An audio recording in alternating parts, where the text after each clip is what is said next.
Hello everyone, good morning. আমার পরিবার দীপিকা বিশ্বাস ব্লগসে নতুন একটা ভিডিওতে তোমাদেরকে অনেক স্বাগত আর ভালোবাসা। এখন সকাল 7টা বাজে মনে হয়। আজকের ব্লগটা এখন থেকে স্টার্ট করছি। ঘুম থেকে উঠলাম, বেশিক্ষণ হয়নি, 6:30টায় উঠলাম। উঠে ফ্রেশ ট্রেশ হলাম, তারপর মায়ের পুজো হয়ে গেল, মায়ের স্নান হয়ে গেছে দেখলাম ঘুম থেকে উঠে সব কাজ সেরে। আর বাবা ওই বাড়িতে গেছিলো পরিষ্কার করতে, তো এখন স্নান করতে ঢুকলো। আর মা এখনই টিফিন বানাচ্ছে, কারণ রান্নাঘাটে যাবে। টিফিনে আজকে ভাত, আমি বললাম ভাত করতে, রুটি খেতে আর ইচ্ছা করছে না কেন কি জানি। আলু সিদ্ধ ভাত, আর দুপুরের তরকারিও করে যাবে, আসতে দেরি হবে। ওই পেঁপে না, কুমড়ো, পটল, আলু আর কচু, এগুলো দিয়ে একটা তরকারি। আর পুঁই শাকের ডাঁটা, পুঁই শাকটা এখন খাওয়ার মতো না, আমাদের সামনের গাছটা কেটে দিয়েছে, ওই ডাঁটাটা খুবই সুন্দর লাগছে দেখতে। সবজিগুলো সাদা রঙের যেগুলো দেখছি ওটা হলো কচু, সবুজ রঙের পটল আর ডাঁটা পুঁয়ের, আর কুমড়ো এখন কাটা হচ্ছে। ঘুম থেকে যখন উঠলাম একদম নীল আকাশটা, আর এখন দেখো একটু সাদা সাদা মেঘ দেখা যাচ্ছে। শরৎকাল আসছে বোঝাই যাচ্ছে। বৃষ্টি হয়েছিল কালকে সন্ধ্যাবেলা।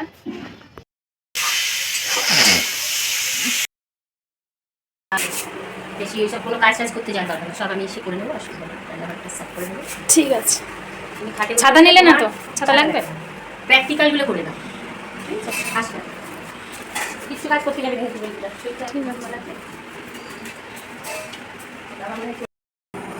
তো বন্ধুরা এখন 12টা 12 বাজে। আমি এবার যাব স্নান করতে, আর স্নান করতে যাওয়ার আগে ভাত রান্না করে রেখে যাব মায়ের মতো, কারণ মা আসবে, মায়ের মনে হয় আস্তে আস্তে 3টে বেজে যাবে। আর আমি আর বাবা আজকে দুজনে যাব আশ্রমে। একটা জেঠুর নাতি না নাতনির অন্নপ্রাশন উপলক্ষে আজকে আশ্রমে খাওয়া দাওয়া আছে। আমি বলেছিলাম যাবো না, বাবাকে একাই যেতে বলেছিলাম, কিন্তু বাবা ছাড়ছে না, মাও বললো যা, মা আর যাবে না। তো দুজনেই যাবো, স্কুটি করে 2টোর সময় বেরোবো। আর মায়ের রাস্তা আরও দেরি হবে। মাকে বলেছিলাম যে রানাঘাটের ওই দিক দিয়ে চলে যেতে, জানি না কী করবে। তো যদি মা বাড়ি চলে আসে, না যায়, সেই জন্য আলু সিদ্ধ ভাত রান্না করে রেখে যাবো। আর তোমার তরকারি তো আছেই, ওই তরকারি সবজি ওই দিয়ে খেয়ে নেবে যদি না যায় তো। আর আমি যাবো এখন স্নান করতে, ভোর দুপুরবেলা বেরোতে হবে, খুব রোদ্দুর বাইরে। আর একটা জিনিস, তোমরা এই ভিডিওর শেষের দিকে যে পার্টগুলো দেখতে দেখবে আমি এই নাইটিটাই পরে আছি। আসলে কালকে যে ভিডিওটা পোস্ট করেছি সেটা কালকের অংশও ছিল, কিছু পরশুর অংশও ছিল। তো কালকে সন্ধ্যাবেলা থেকে মানে আজকের এই পরের পার্টে দেখতে হবে, মানে পরের দিকগুলো আর কি। ঠিক আছে, শুরু থেকে আজকেরই দেখছো, আর পরেরগুলো মানে সন্ধ্যাবেলা একটুকু হবে গতকালের। তারপরে আজকে যাওয়ার সময় একটা নতুন ব্লগ স্টার্ট করবো, যেটা আগামীকাল পোস্ট করবো। আর আজকে এটা পোস্ট করবো আজকেই। সেদিনকে একবার বললাম মাকে যে জামা কাপড় ভিতরে মেলবা, কারণ এখন 5 মিনিটের শাড়ি শুকিয়ে যায়। সেদিনকেও ওই কোন শাড়িটা যেন, হ্যাঁ মাটি প্রিন্টেরই ওই সবুজ শাড়িটা পুরো পুড়ছিল রোদ্দুরে। আজকেও গিয়ে দেখি সেই কখন মেলেছে, স্নান করেছে সে সকালবেলা, মা রান্নাঘাটে যাওয়ার কতক্ষণ আগে শুকিয়ে যাওয়ার কথা। তো এখন তুলে আনলাম, একদম গরম ভাজা ভাজা হয়ে গেছে। আর এই করে রং জ্বলে যায়, শাড়ি ছেড়ে না কিন্তু কালার ফেড হয়ে যায় শাড়ি।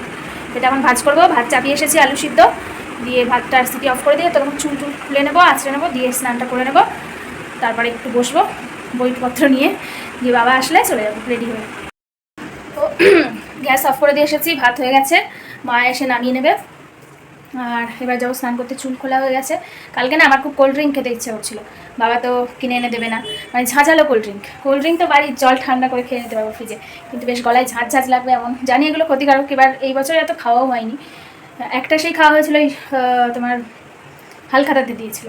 তো বাবা দেখলাম কালকে বাড়ি আসার সময় এই ছোট্ট একটা থামস আপ নিয়ে এসেছে। তো কালকে আর রাত্রিবেলা খাইনি, ঠান্ডা লেগে যাবে বলে এখন দুটো খাবো, পুরোটা খাবো না, তাও মা বাকিটা খাবে, বাবা তো এসব খায়ও না।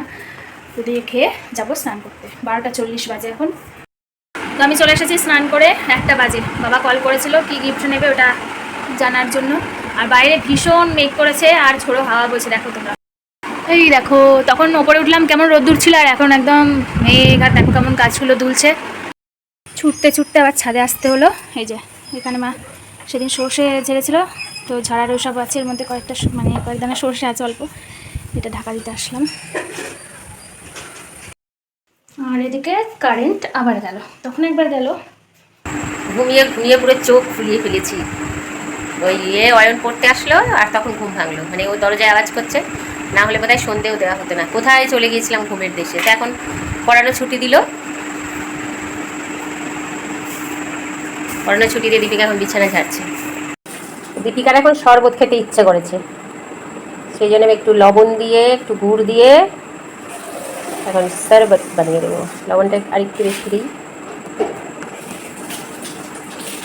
আমি ঘুম থেকে উঠে পড়াতে বসে গেছি, চোখে মুখে জল না দিয়ে এখন চোখে মুখে জল দিলাম।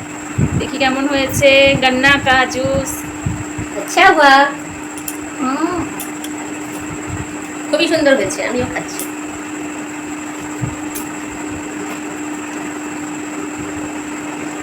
थोड़ा ठंडा होता तो अच्छा रहता। তো একটু আমরা আমাদের দোকানে যাব এখন। দীপিকার মন হলো একটু যাই দোকানে, বলছে চলো একটু হেঁটে আসি, সারাদিন ঘরের মধ্যে রয়েছে তো। চলো অন্য নাও মানে, চলো তোমরাও আমাদের সঙ্গে চলো। একটু গোছানো বাকি রয়েছে, যদি একটু গোছাই, যেটুকু করবো সেটুকুই কাজ। এ ঘরে লাইট জ্বলবে মানু?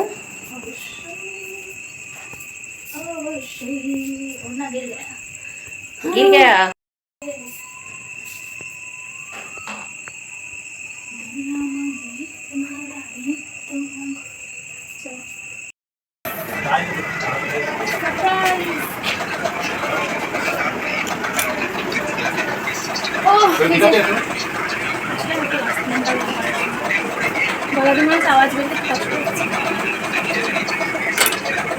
তোমাদেরকে দেখাই কতটুকু গুছিয়েছি।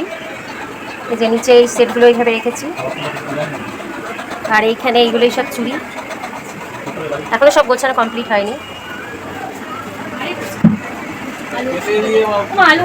আর এদিক পুরো ফাঁকা। হ্যাঁ, মাল সব ওই বাক্সগুলোই আছে, সব গোছাবো।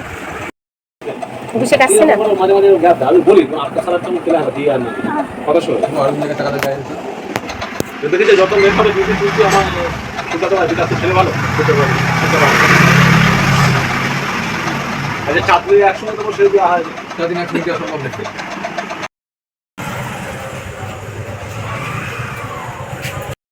তো বাড়ি এসে মা তো হলে ওর কথা ভুলে যাচ্ছি, রুটি বানালো আর আমি এদিকে ফুচকার আলু মেখেছি, এখানে জল তৈরি করেছি। কালকে আমরা রাত্রিবেলা চুরমুর খেয়েছি, না ফুচকা খেয়েছি, আবার আজকেও খাচ্ছি। এগুলো মেশাবো এখানে। আহা, ফুচকার জন্য আর ফুচকা এতটা আছে না, না এগুলো ফুচকার আলুতে মেশাতে হয় না একটু, জানো না তুমি? আলুতেই তো দেয় না। হ্যাঁ দেয়, বানানোর জন্য দেয়।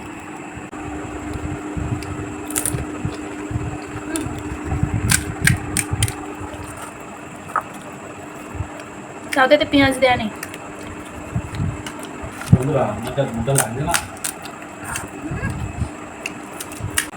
সাজিয়ে রাখছি টপাটপ, জলে ভেজাবো, জলে ডোবাবো আর খাবো। আটা মাখার থালা এটা, আটা মাখার থালা প্লাস রুটি রাখার থালা। একদম হাতটা একটু পরিষ্কার কর। ও হাত ফুচকাওয়ালার হাত এমনই হাত। ফুচকা লাগে দোকানের পাশ দিয়ে যাচ্ছিলাম, তো লোভ লাগছিল না, কারণ জানি বাড়িতে আজকে খাবো ফুচকা।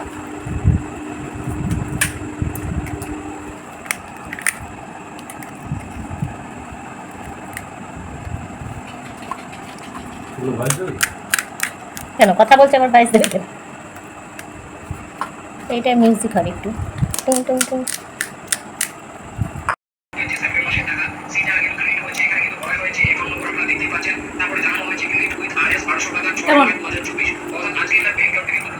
ধনে পাতা নেই, পেঁয়াজ নেই, দাও।